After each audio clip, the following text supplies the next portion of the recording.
Ang Ginoo manaa kaninyo. Pagbasa gikan sa Santos nga Ebanghelyo sumala ni Juan.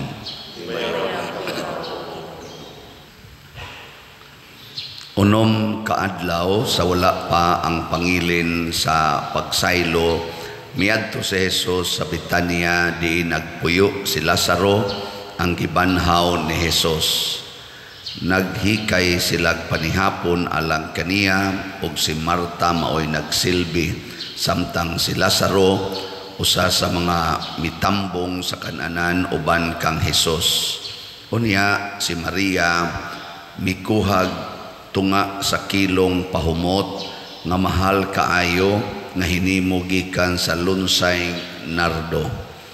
Gibukbo niya kini sa tiil ni Jesus ug unya gipahiran sa iyang buhok. Ang tibuok balay nalukop sa kaamyon sa pahumot. Unya usa sa mga tinun-an ni Jesus si Judas Iscariote ang magbudhi kaniya miingon, nganong wala man hinuon ibaligya kining pahumot og 3 ka gatos ka dinaryo aron ang halin ihatag ngadto sa mga kabus. Gisulti niya kini dili tungod kay naluoy siya sa mga kabus, kundili tungod kay kawatan siya man god maoy gipiyalan sa puntil nga sudlanan sa kwarta ug nabatasan niya ang pagpangawkaw niini. Apan si Jesus miingon, pasagdi siya ug ayaw siya did-i nga itagana kini niya alang sa adlaw sa paglubong kanako. Ang mga kabus kanunay nga inyong ikauban, apan ako dili kanunay uban kaninyo. Sa laing bahin usa ka dakong pundok sa mga Hudiyo nakabalita nga si Jesus didto sa Betania. Busa nangadto sila didto. Nangadto sila dili lamang tungod kang Jesus, kundili aron pagtan-aw kang Lazaro nga gibanhaw ni Jesus. Tungod niini ang mga kadagkuan sa mga pari naglaraw sa pagpatay usab kang Lazaro, kay tungod kaniya daghan sa mga Hudiyo na miya sa ilang mga pangulo ug mituo kang Jesus. Ang Ebanghelyo sa Ginoo. Dayon ikaw, Kristo.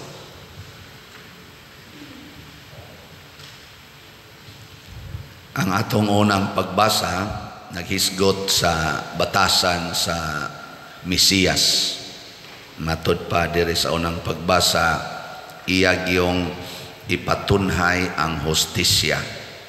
Nya unsaon man niya pagpatunhay sa hustisya, dili siya magsaba-saba, dili sad siya makiglalis, dili siya makig-away. Ang buhaton ra gid niya hilom nga paghatag og kalipay, kahayag o kaluwasan sa mga tao. Na bang magsige ra gid siya tabang nga hilom lang pero epektibo kaayo kay nakasentro man sa kaluwasan. Kamo sa may inyong ganahan, magsaba-saba o hilom lang? Pananglitan ron nanay inhustisya nga imong nakita, imong silingan giilog ang utlanan sa imong yuta, giirog haron malahap niyang yuta. Saman hilom ra ka o magsaba-saba? Hilom? Di ka mo kiha? Labi na ang imong silingan, imo ra sa nang igsuon kay gabahin mo si yuta. Nga mo nalay imong namatan nga ingnon ka sa imong silingan, nay gibalhin ang utlanan ay gikural ra bagditso. Ana, yang saman yaw-yaw ka o hilom lang? Mayo, hilom lang mo. Munya gipakita gini ni Kristo, hilom ra gid siya. Bisan gani katong siya na dyo'y gidagmalan, siya na dyo'y gikulata, siya gihukman o inhustisya. Hilom lang. Nakaingon Gos Pilato katong gahapon atong ebanghelyo patintaasa na paggaon lang kog binasa. Niingon Gos Pilato, di gyud ka motubag sa mga sumbong nga ilang gipahamtang nimo kay nakaibaw mas Pilato nga kani mga butang-butang raman gini. Pero si Jesus hilom lang. Ana. Muna dinhi sa atong ebanghelyo, patyono na si Jesus. Padong na siya patyon, mga unom na lang kaadlaw, mamatay na siya. Ato kaon siya dito, ato silang balay ni Lazaro. Niya si Maria, igsoon maning Lazaro og sila Marta, mibubo og pahumot sa iyang tiil. Niya niingon dayos Judas ang buangon ba, sabaan maginis Judas reklamador. Moto na reklamo din siya kaanugon ani baligya pa ni og 300 ka dinar unya ato dayong ipanghatag sa mga kabos, pero nana siya intensyon nga mangawat sabaan gid ining kawatan, no kining kawatan ba sabaan. Mabitan nang ganabitang nanay managsigig away, nanay magsigig away, mga sabaan, mga kawatan na pulos. Moto ingos Jesus sagdi lang na kay kanang mga kabos gamiton ra badayong mga kabos, kanang mga kabos na amna kanunay, pero ako di ko pirmi ninyo. Kaning iyang pagbukbo o pahumot giandam na niya ang akong paglubong. Kay tinuod man gilubong si Jesus wa mabutangig pahumot niya. Sila si Maria Magdalena nagdali pag-adtos lubnganan, nagdag mga pahumot kay kana mga patay sa una, butangan man na nila pahumot ang ighata niya.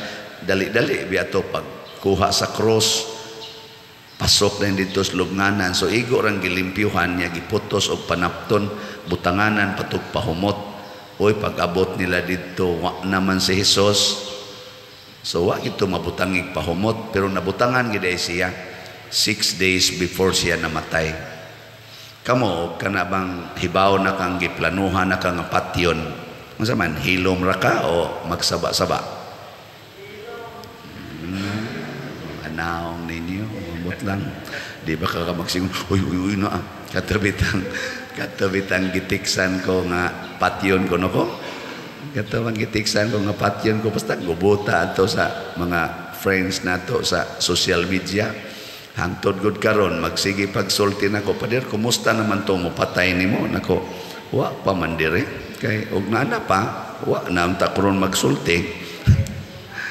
Ana bang inana ba di tingali sayon no kana bang schedule na ka nga patyo nya nahibaw jud ka nga mo na imong schedule murag but lang ka bisan patingaling magsigi kag pangadji dinhi kada kadlawon anang rosaryo kuyawan tingali kay mo nang. Pero kung naa ditas Ginoo, kung gasunod gid tas Ginoo nya siya naa sa atong kasing-kasing, relax ra gid ay kaita bisag unsa pay kahimtang. Muna sa atong tubag sa Salmo niingon, ang Ginoo maoy akong kahayag ug akong kaluwasan. Nindot kayo ang third stanza, inyo bang gipaminaw ang Salmo? Wa man sad mo maminaw. Natanawa ha, bisan kasundaluhan magpundok batok kanako, dili malisang ang akong kasing-kasing. Bisan may gubat pa batok kanako, bisan ni ana musalik gayud ako. Relax ba? So kanang mga ratulon, kanang dali kayong maratol, dali masuko, dali mahadlok, dali mabalaka, ya ma-stress dayon, magdepresyon dayon, mga buangona. Wa nay Ginoo. Unsa may naa nila? Ang ilang tawhanon nga kapasidad. Natanawa ang mga Hudiyo. Tanawa ang mga Hudiyo ha. Si Lazaro gibuhi ni Kristo. Nangaratol na sad sila kay daghan kayong nituo ni Kristo. Unsa may ilang resulta? Nagplano na sad sila nga hastas Lazaro patio nilang usab. Namatay na biya in taon to si Lazaro, upat na gudto ka adlaw nga gilubong. Karon nga nabuhi, imbis malipay sila, nya maminaw sila nga, kani, kusog na ba kayo tanang mingon, way patay nga nabuhi. Kakato, patay na gito, nabuhi. Maminaw unta sila nga, ikaw namatay na magkag-upat ka adlaw, gilubong na magkag-upat ka adlaw, unsa may imong na sinati, inighuman na itong kamatay, magdaghagisulti sila sa Lazaro. Motong nituo na ang mga tao, patio nilang usab. Sakto gito katong pasumbingay bitang Kristo, katungan lang sa Lazaro. Kaning Lazaro, mga termino gini sa kwan. Di ba katong Lazaro nga pobre kayo, katong daghan kay ignoka? Di ba dito naman to sa langit. Nya ang katong dato nga di gyud mohatag bisag mumho dito sa impierno.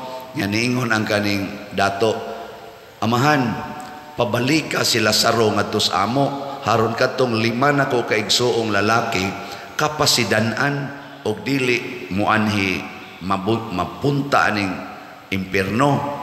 Ingon dayon si Abraham, ay to ana may mga pari dito, to may mga propeta, to sila sa Moises, og maminaw sila, di gyud sila maimpierno.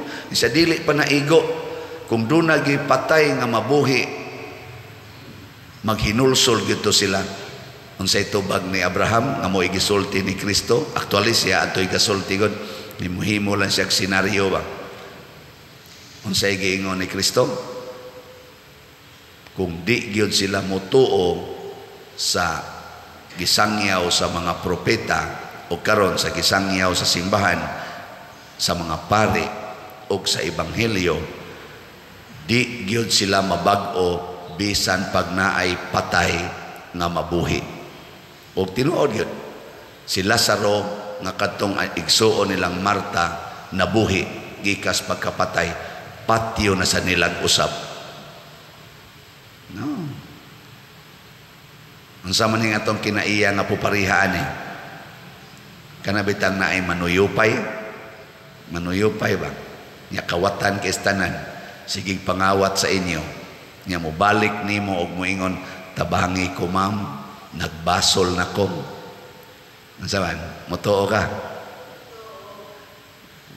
Di ka nimo palayason. Labi na og pinigbalik dito, naadayon ang kuwan, naadayon ang kaning uban nga moingon, gikan pa nang nisuyop, gitripingan ra kana. Di ta mo tuo ba nga nagbag-o siya? Di ta mo salig. Imong bana nangabit. Nya tulo na katuig dito sa kabit, nya nibalik nimo, nya mingon dayon, day, balik unta ko, pasaylo ako, tuo ka. Nato na lingo din, dili. Lagi na. Nya parihara man nagnabanhaw god, parihara man nagpatay nga nabuhi.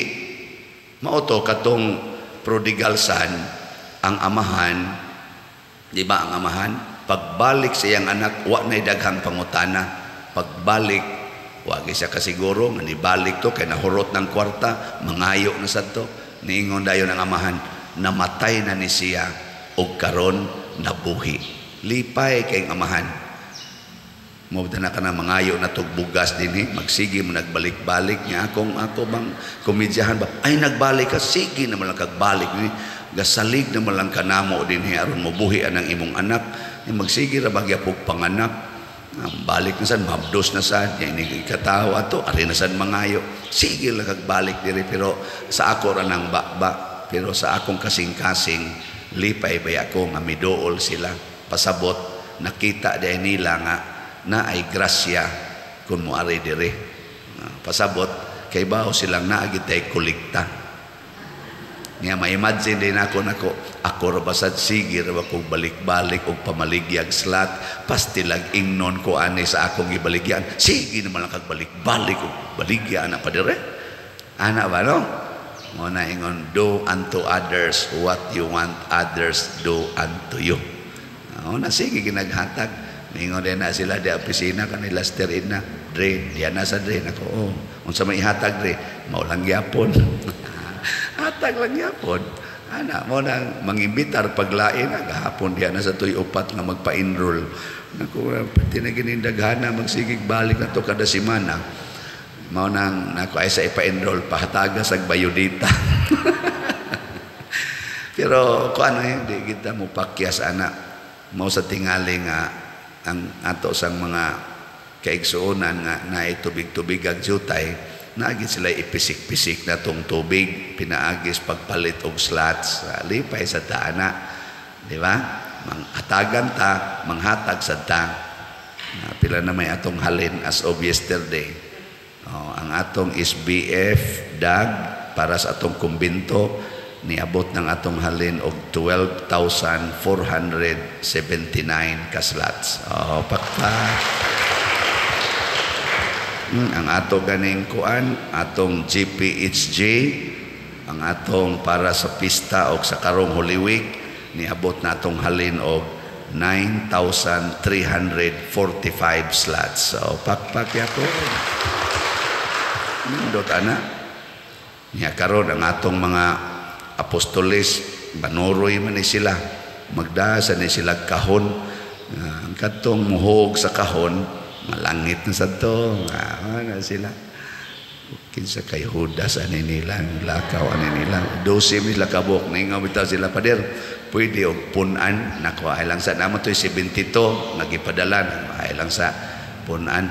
Kana lang usang 12. Basin pag mailhan ginato ba kinsay Judas ani nila ba. Pero mga naong ani nila mulos-pulos man Judas o mga naong.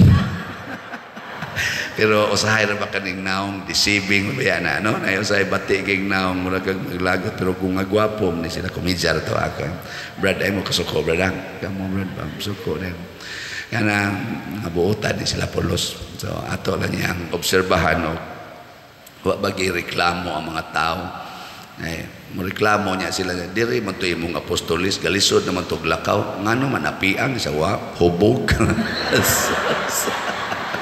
Pagkadakong di malas ino hubog ari diri ay kamo brad ay mo kumpiyansa brad puasa lang sa mo aning simanaha igsunod lang ta simana mag-inom nga igsuon kanibang paghatag og hustisya mao gyud ang pag-relax ngano man kung di na ta ma-relax maggubot kita maggubat kita ug wa nay hustisya mahitabo ang mahitabo kadaot pero kung mo relax ta musalig tas Ginoo ang Ginoo mo imubag-o sa tanan nya kita igo ra ta niyang hatagan sa maong kalinaw kalipay ug katagbawan nga bisan pag naa na ta sa bakba sa kamatayon nagpabilin tang malinawon malipayon o kontento sa kinabuhi para nako mao ni ang the best nga gasa sa Ginoo para natong tanan ato ning pahimuslan manindog ta.